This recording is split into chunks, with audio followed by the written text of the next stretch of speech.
So now let's head back over to Vic. Vic Lombardi, you there? I'm here, Molly.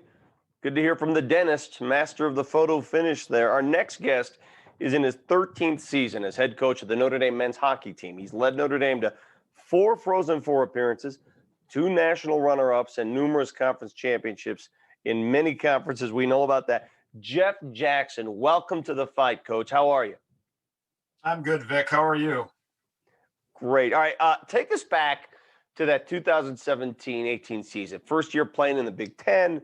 You guys are undefeated most of the conference race. You go on to win the conference tournament, the regular season. You win it all. You think that maybe that a few of the Big Ten folks look back and say, why did we invite Notre Dame to this party?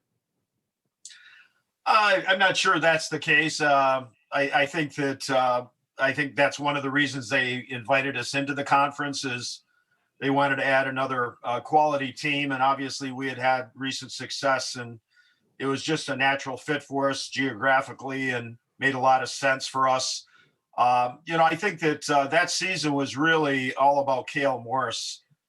He actually went on that run of 16 straight games. He didn't play as a freshman behind Cal Peterson, and he came in his second year and first month a few ups and downs, but once he started as our number one goalie, he went on a roll and took us all the way to the championship in the Big Ten regular season and playoffs, and also Frozen Four. So a lot of that had to do with him, but it was a real good quality team with a good upper class and just a lot of guys that were difference makers. All right, so let's talk about this season. I saw you recently swept 2 games in Ann Arbor from the number 4 ranked team in the country. You happy with your team's start? Who's playing well on the team? Where do you think you stack up right now? Well, I think we have a chance to be a really good team. I think that we're kind of feeling our way through the first month here. Normally we play 6 to 8 non-conference games to start the year, and this year, because of COVID, obviously we didn't start till the end of November and right into Big Ten play. And obviously our conference is, very competitive top to bottom. We didn't have the opportunity to kind of get our feet underneath us, especially with a new goaltender or 2 goaltenders, and a fairly young group on the back end. We do have some juniors on that team or that group of defensemen, but we're pretty much a team that's led by our junior class. We only have 5 seniors. They're all great members of our team, but it's a small class, and it's really the middle 2 classes that in time are going to take over the success of this team.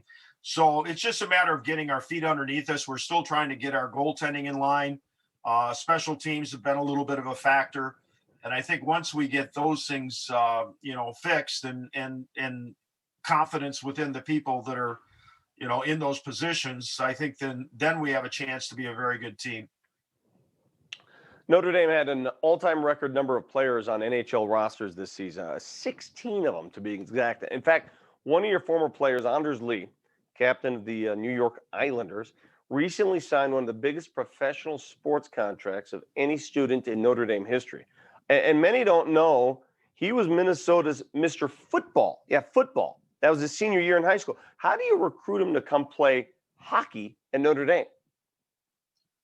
Well, frankly, I remember his recruiting visit very well, and he was still in the process of making the decision whether he was going to play hockey or football. And I remember sitting down at breakfast with him and his family at the Morris Inn and talking just about that. And we spoke quite a bit about the fact that he had a great high school career in football, but he was set to go play junior hockey in Green Bay for John Cooper, who just won the Stanley Cup, by the way. I think the big thing for him decision-wise was, the opportunity potentially to play professionally and even to be a great collegiate player was probably better for him in hockey than it was football, just because, a number of reasons. I mean, he probably could have played football at the college level without question, but, to play pro football, he was probably, as far as an NFL quarterback, he's probably a tweener size-wise. And as a hockey player, he's a good size hockey player. And he had, and I think he understood that he had the tools to be a great player. And I think frankly, I think that the opportunity to come to Notre Dame was a huge part of his decision in what sport to play, both from an academic and an athletic perspective. And we're just glad he did. And what a tremendous leader and tremendous young man that's not just impactful on the ice, but off the ice as well. That is certainly a great representative of our great university. Yeah, I was going to say that. I've interviewed him several times. You can't ask for more. All right, Coach, before you go, I'm going to ask the guys in the studio to pull up a photo of some Notre Dame hockey goalie pads, and these things are awesome. Who came up with this design?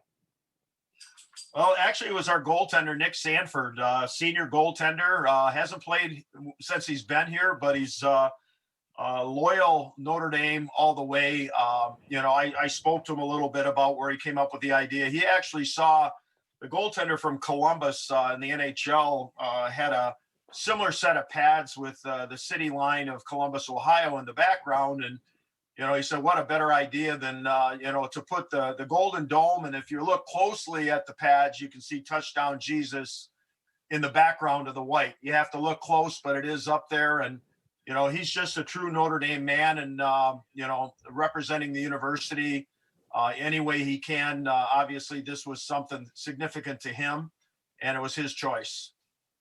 That is so cool. You don't go 5-hole on the Golden Dome. Coach, thanks for joining us on the Five